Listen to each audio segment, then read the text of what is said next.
क्या गजा जंग वाकई खत्म होने जा रही है? हमास हथियार डाल देगी? ट्रंप के मंसूबे की अंदरूनी कहानी। तकरीबन 2 साल से जारी गजा जंग के दौरान हजारों जानें जा चुकी हैं। पूरा गजा खंडर बन चुका है और दुनिया बारहा जंग बंदी की कोशिशें कर रही है, लेकिन हर बार मुज़ाकरात किसी न किसी मुकाम पर आकर रुक गए। अब एक मर्तबा फिर अमेरिकी सदर डोनाल्ड ट्रंप ने दावा किया है कि गजा में अमन के लिए एक तारीखी पेशरफ्त हुई है। इस बार सबसे हैरान कुन बात यह सामने आई है कि हमास ने पहली मर्तबा अपने हथियारों, सुरंगों और फौजी तनसीबात से मुतालिक एक तफसीली मंसूबा पेश करने पर आमादगी जाहिर की है। अब सवाल ये है, क्या वाकई हमास गैर मुसल्लह होने जा रहे हैं? क्या इजराइल गजा से अपनी फौज निकाल लेगा? और अगर ऐसा हो गया तो गजा पर हुकूमत कौन करेगा?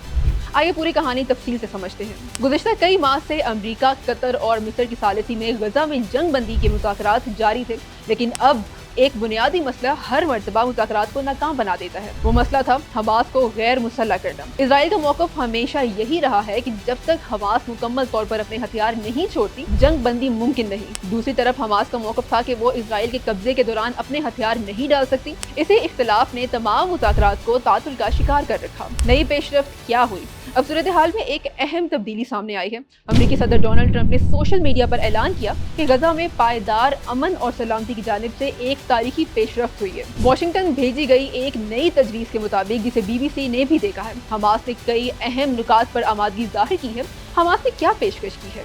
इस तजवीज़ के मुताबिक हमास अपने तमाम हथियारों की तफसीली फहरिस्त फराहम करेगी, अपने फौजी पैदावार के मराकज़ की मालूमात देगी, सुरंगों का मुकम्मल रिकॉर्ड भी फराहम करेगी और मुस्तकबिल में भी इन हथियारों को नई फ़लस्तीनी इंतज़ामिया के हवाले कर देगी। लेकिन यहाँ एक इंतहाई अहम शर्त मौजूद है।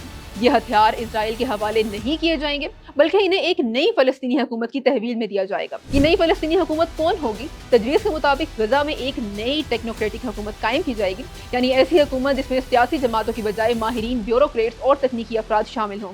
इस हुकूमत का मकसद होगा गजा की सिविल इंतजामिया चलाना, सरकारी अदारे बहाल करना, अवामी खिदमात फराहम करना और हमास से वाबस्ता सरकारी मुलाजिमीन के मुस्तकबिल का फैसला करना। इजरायली फौज कब निकलेगी? ये पूरा मंसूबा एक और बड़ी शर्त से जुड़ा हुआ है। इसके मुताबिक हमास का गैर मुसल्लह होना और इजरायली फौज का गजा से इनखला एक दूसरे से मुंसलिक होंगे, यानी इजराइल जैसे जैसे गजा से फौज वापस बुलाएगा, उसी रफ्तार से हमास अपने हथियार नई फ़लस्तीनी इंतजामिया के हवाले करेगी। दूसरे अल्फाज में दोनों इक़दामात एक साथ और मरहला बार मुकम्मल किए जाएंगे। इजराइल का रद्द-ए-अमल क्या है? अब तक इजरायली हुकूमत ने इस मंसूबे को बाज़ाब्ता तौर पर कबूल नहीं किया। ताहम काहिरा में मुज़ाकरात में पेशरफ्त की खबरों के बाद वज़ीर-ए-आज़म बेंयामिन नेतन्याहू के दफ्तर से जारी बयान में पूरे अमल पर शकूक व शुबहात का इज़हार किया गया। इजरायली हुकाम का कहना है कि इन्हें यकीन नहीं कि हमास वाकई अपने हथियार छोड़ देगी। उनके नज़दीक हमास माजी में भी कई वादे कर चुकी है जिन पर मुकम्मल अमल नहीं हुआ। इसीलिए इजराइल इस नई तजवीज़ को इंतहाई एहतियात से देख रहा है। मंसूबा कामयाब क्यों हो सकता है? इस मंसूबे के कामयाब होने की कई वजूहात भी मौजूद हैं। सबसे पहली वजह गजा की मौजूदा इंसानी सूरत हाल है। गजा में 20 लाख से ज्यादा फ़लस्तीनी इंतहाई मुश्किल हालात में जिंदगी गुजार रहे हैं। खुराक की शदीद किल्लत, बीमारियां, तबाहशुदा अस्पताल, बेघर खानदान और मुसलसल इंसानी बहरान ने सूरत हाल इंतहाई संगीन बना दी है। ऐसे में गजा की आवाम जंग के खात्मे के ख्वाहां है। दूसरी तरफ 7 अक्टूबर के हमले के बाद इजरायली अवाम भी सिक्योरिटी के हवाले से शदीद खदशात रखते हैं। अगर कोई ऐसा मुआहदा सामने आता है जिससे इजराइल को भी सिक्योरिटी की यकीन दहानी मिले और गजा में भी जंग खत्म हो जाए, तो दोनों फरीकों के लिए ये एक अहम पेशरफ्त हो सकती है। लेकिन अब सवाल ये है कि मंसूबा नाकाम क्यों हो सकता है? इस मंसूबे के नाकाम होने की वजूहात शायद इससे भी ज्यादा है। सबसे बड़ी रुकावट इजरायली फौज के इनखला का मामला है। ये मंसूबा इसी सूरत आगे बढ़ सकता है जब इजराइल गजा से मरहलावार अपनी फौज वापस बुलाने पर रजामंद हो। लेकिन अब तक ज़मीनी सूरत हाल इसके बरक्स नजर आती है। इजराइल गजा के मुख्तलिफ इलाकों में अपना कंट्रोल मजीद मजबूत करता दिखाई दे रहा है। इसके अलावा इजराइल में रवा बरस अक्टूबर में इंतखाबात भी होने वाले हैं। मुल्क का सियासी मंजरनामा उस वक्त ज्यादातर दाएं बाजू की जमातों के ज़ेरे असर है। ये जमातें अमूमी तौर पर फ़लस्तीनियों को रियायत देने के मुखालिफ समझी जाती हैं। इसी वजह से नेतन्याहू की हुकूमत के लिए ऐसे किसी मुआहदे की हमायत करना सियासी तौर पर भी आसान नहीं होगा। अब सबसे बड़ा सवाल ये है कि हमास वाकई अपने हथियार छोड़ देगी? क्या इजराइल वाकई गजा से अपनी फौज वापस बुलाएगा? और क्या दोनों फरीक इस मर्तबा अपने वादों पर अमल करेंगे? अब इन सवालात के वाज़ेह जवाब मौजूद नहीं, लेकिन नतीजा ये है कि फिलहाल दुनिया की नजरें इन्हीं मुज़ाकरात पर जमी हुई हैं।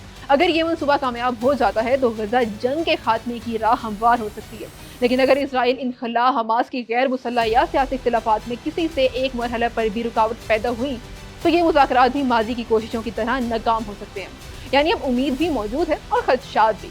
अब देखना ये है कि आने वाले दिनों में इजराइल, हमास, अमेरिका और सालिस ममालिक इस तारीखी मौके को अमन में बदल पाते हैं या नहीं। आपके ख्याल में क्या इस बार वाकई गजा में जंग खत्म होने जा रही है या ये मनसूबा भी साबका मुज़ाकरात की तरह नाकाम हो जाएगा? मज़ीद इस वीडियो के लिए फॉलो करें हमारा YouTube channel loves media official.